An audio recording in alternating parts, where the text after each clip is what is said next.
Washroom, bathroom, bedroom, हर जगह मुझे तुम ही नजर आने लगी। अरे तुम्हारे प्यार में मैं इतना निकम्मा हो गया कि मेरी दादी में भी तुम नजर आने लगी।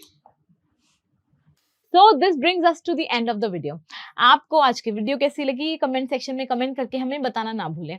आपको वीडियो अच्छी लगी तो वीडियो को लाइक कर दीजिए और चैनल को जरूर सब्सक्राइब कर दीजिए अगर आपने अभी तक भी नहीं किया है, क्योंकि अगर आप चैनल को सब्सक्राइब नहीं करेंगे तो आपके पास रोज वीडियोस नहीं आ पाएंगी और आप इस इजी एंड फन मेथड से इंग्लिश सीखने का मजा नहीं ले पाएंगे।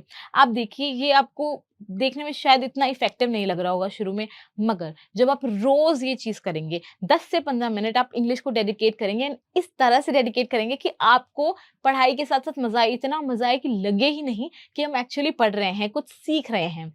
और इसी तरह से धीरे धीरे जब आप देखेंगे तो आपको रियलाइज होगा कि आपकी इंग्लिश कितनी इंप्रूव हो गई, आपकी स्पीकिंग इंप्रूव हो गई, आपकी ओवरऑल इंग्लिश की नॉलेज एंड वोकैबुलरी इंप्रूव हो गई। हम आपसे मिलते हैं नेक्स्ट सेशन में, तब तक के लिए goodbye and thank you.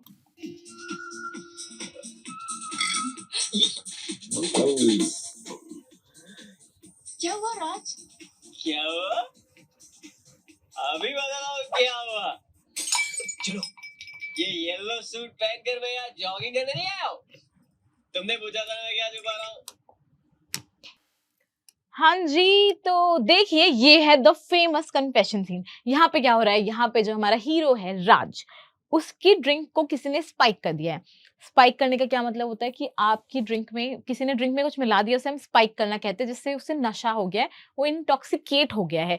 ये देखिए, ये ऐसी वोकैबुलरी है जो अगर आप ध्यान रखें एंड नेक्स्ट टाइम कभी होपफुली जरूरत ना ही पड़े, पर अगर कभी जरूरत पड़े तो आप अगर ये वर्ड यूज करेंगे तो सोचिए आपको कितना बढ़िया ऑरा बनेगा कि वाह, इस बंदे की इंग्लिश कितनी अच्छी है, इसकी वोकैबुलरी कितनी अच्छी है। तो आप ये वर्ड ध्यान रखिएगा, ड्रिंक में कुछ मिलाने को क्या कहते हैं, उसे स्पाइक करना, ड्रिंक को स्पाइक करना। अब ये देखिए नशे में है और बोल रहा है येलो इसने पहना है, रेड इसने पहना है, हम ले ग्रीन कलर, पर्पल ही ले लेते हैं, ठीक है। हाँ, तो अब ये बोल रही है क्या हुआ राज, क्या हुआ Raj, very simple basic, what happened Raj, what happened Raj. फिर ये बोल रहे क्या हुआ, व्हाट हैपेंड। फिर ये बोल रही है, बोल रहा है अभी बताता हूं क्या हुआ। इजी सी है इसकी भी translation, let me tell you, हाँ, let me tell you what happened, let me tell you what happened, अभी बताता हूँ क्या हुआ, या I tell you what happened. फिर ये बोल रहे वो चार लोग काले कोट वाले कह रहे चलो लेट्स गो। फिर ये बोल रहा है ये येलो सूट पहन के मैं जॉगिंग करने नहीं आया हूँ, I am not wearing this, wearing पहन के, yellow suit to come here and jog, come here and jog, ये पहन के मैं जॉगिंग करने नहीं आया हूँ। बोल रहे तुम पूछ रही थी ना मैं क्या छुपा रहा हूँ, यू वर आस्किंग, वर है तो यू है तो हम वर लगाएंगे, what I was hiding, right, क्योंकि तुम पूछ रही थी ना, इसीलिए इसलिए हम लास्ट में लगा रहे हैं राइट।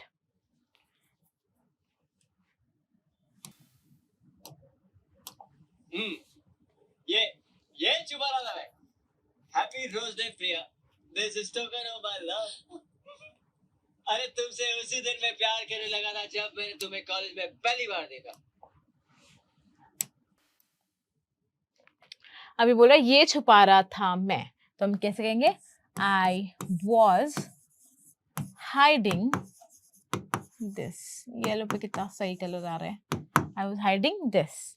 फिर बोल रहा है हैप्पी रोज डे पिया, रोज डे बोल रहा है happy rose day, this is token of my love, ये मेरे प्यार का टोकन है। टोकन क्या होता है, जब हम किसी चीज की वो शुरुआत वाली काइंड ऑफ किश्त मान लीजिए, वो शुरुआत कि हाँ भाई हमने बुक कर लिया, हमने वो चीज का टोकन दे दिया, तो वो होता है टोकन, ये मेरे प्यार का टोकन है। तुमसे मैं उसी दिन प्यार करने लगा था। I fell in love with you। अब उसी दिन को हम कैसे कहेंगे? The very day। उसी दिन।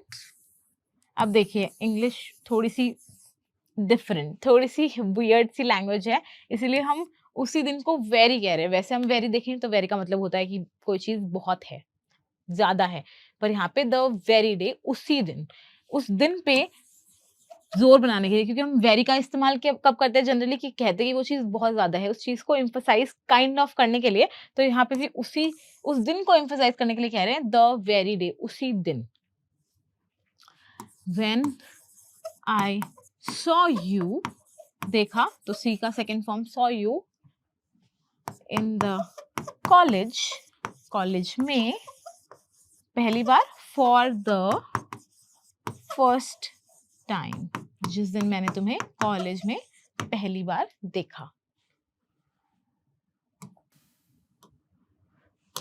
क्लासरूम, बाथरूम, बेडरूम, हर जगह मुझे तुम ही नजर आने लगी। अरे तुम्हारे प्यार में मैं इतना निकम्मा हो गया कि मेरी दादी में भी तुम नजर आने लगी। फिर ये कह रहा है क्लासरूम, बाथरूम, बेडरूम, तो हम एज इट इज लिखेंगे क्लासरूम,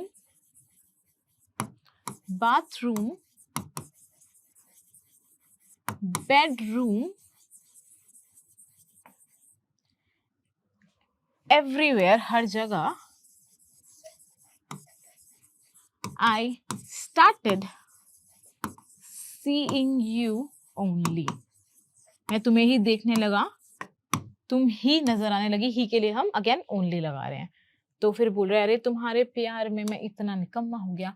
I became, निकम्मा जो कोई काम का नहीं होता, यानी यूजलेस, या अगर हम इसके पीछे का मीनिंग लेना चाहें तो ये पागल बोल रहे हैं कि भाई क्रेजी, इतना पागल हो गया, इतना यूजलेस हो गया, that I even started seeing you in my grandmother, मैं अपनी दादी में भी तुम्ही को देखने लगा, इतना मैं यूजलेस हो गया, निकम्मा हो गया। मगर फिर भी मुझ में आई लव यू बोलने की हिम्मत नहीं हुई। तब मेरे दोस्त विकी को मेरी बीमारी समझ में आई। फिर ये कह रहा है मगर फिर भी, बट स्टिल, फिर भी still, I didn't have courage, मुझ में हिम्मत नहीं थी, I didn't have the courage to confess my love, या say I love you to you। अब देखिए हम अगर वर्ड टू वर्ड ट्रांसलेशन करें तो हम कह सकते हैं कि मुझ में इतनी भी हिम्मत नहीं थी to say I love you to you, और अगर हम थोड़ा और इसको अच्छे से बोलना चाहते हैं तो हम कहेंगे to confess my love. For you भी कह सकते हैं, फॉर यू, या नहीं कहेंगे तो भी चलेगा। फिर बोल रहे हैं तब मेरे दोस्त विक्की को मेरी बीमारी समझ में आई। Then my friend Vicky understood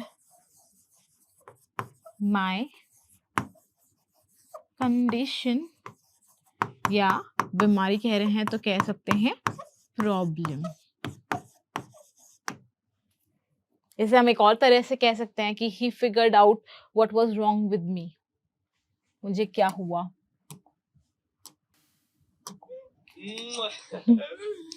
Vicky बोला राज लव साइलेंट नहीं वायलेंट होते, अब मैं भी वायलेंट हो गया हूँ। ए काले कौवा give me your red rose. फिर कह रहा है विकी बोला, Vicky said Raj lovers are violent not silent, lovers violent होते हैं, silent नहीं। violent मतलब कि जो थोड़े कुछ भी कर गुजरने वाले हो, जो अपने प्यार में कुछ भी कर सकते हो, उतना हिम्मत रखते हो। तो कह रहा है अब मैं भी वायलेंट हो गया हूँ। नाउ आई एम, या कह सकते हैं आई हैव बिकम, दोनों ठीक है, वायलेंट टू। अब मैं भी वायलेंट हो गया हूँ। फिर ये कह रहा है एक काले कौओ, हे ब्लैक रोज, काले कौओ give me your red rose, मुझे अपना रेड रोज दे दो, गिव मी।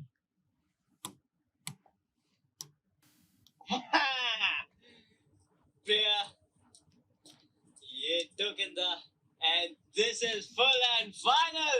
अगर तुम्हें प्यार है तो एक्सेप्ट करो, वरना मेरे मुंह पे मार दो।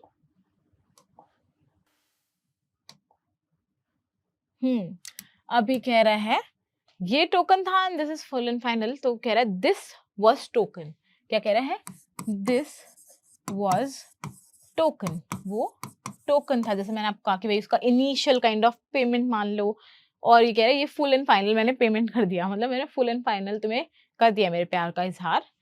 अगर तुम्हें प्यार है, if you love me then accept these, तो एक्सेप्ट करो, otherwise throw it in my face, मेरे मुंह पे मार दो। Throw it in my face, on my face नहीं होगा, इन माई फेस होगा।